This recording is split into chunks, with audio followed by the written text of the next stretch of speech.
খোশ মেজাজে Cristiano Ronaldo, আর পাশেই coach Martinez রণপরিকল্পনা সাজাতে ব্যস্ত। ইউএফা নেশনস লিগ বলে কথা, রাত 1:45 যেখানে উদ্বোধনী ম্যাচে পর্তুগালের প্রতিপক্ষ ক্রোয়েশিয়া।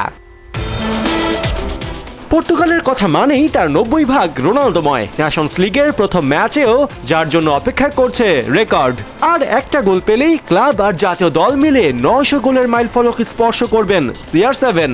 ইউরোপ ছেড়ে সৌদিতে পাড়ি জমালেও ইউরোতে ছন্নছাড়া পারফরমেন্স সত্ত্বেও মাঠে ক্রিশ্চিয়ানোর গুরুত্ব ভালোভাবেই জানেন কোচ রবার্তো মার্টিনেজ। তাই তো 39 বছর বয়সী রোনালদোকে যখন অনেকেই ছেটে ফেলার পক্ষে, তখন মার্টিনেজ ক্যাপ্টেন্সির আর্মব্যান্ড পরিয়ে রোনালদোকে নেশনস লিগের দলে টেনেছেন। সাম্প্রতিক সময়ে পর্তুগাল মানেই কোয়ার্টার ফাইনাল থেকে তাদের অশ্রুসিক্ত বিদায়। 2022 কাতার বিশ্বকাপের পর চলতি বছর ইউরোতেও শেষ 8 থেকে বিদায় নিয়েছে পর্তুগিজরা। নেশনস লিগে তো গেল আসরে গ্রুপ পর্বই উতরাতে পারেনি।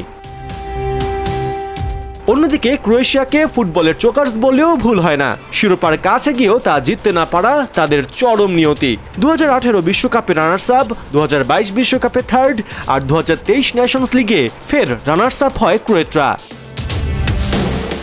তবে এ বছরটা তো আরো ভয়াবহ। ইউরোতে গ্রুপ পর্বের গন্ডি পার করতে পারেনি মদ্রিচরা, আর এবারের আসর জ্লাতকো দালিচের শুরু করতে হচ্ছে এক গাদা ইনজুরি নিয়ে।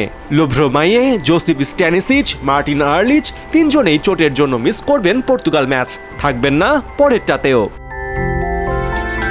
এদিকে লিসবনে যখন রোনালদো মদ্রিচরা মাঠ মাতাবেন, তখন বেলগ্রেডে সার্বিয়ার মুখোমুখি হবে স্পেন।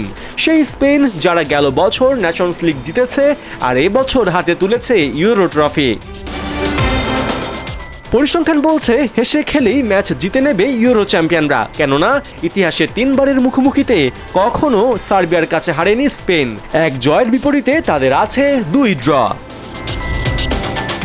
তবে দুই দলের ম্যাচ অসম হলেও আকর্ষণ যে নেই তা কিন্তু নয়। স্বাভাবিকভাবেই স্পটলাইটে থাকবেন স্পেনের 2 ইয়াং সেন্সেশন লামিন ইয়ামাল আর নিকো উইলিয়ামস। ইউরোতে যে খেল দেখিয়ে দলকে চ্যাম্পিয়ন করেছে এই জুটি, তাতে নেশনস লিগেও নিঃসন্দেহে তারাই হটকেক। পার্থ বণিক, 71।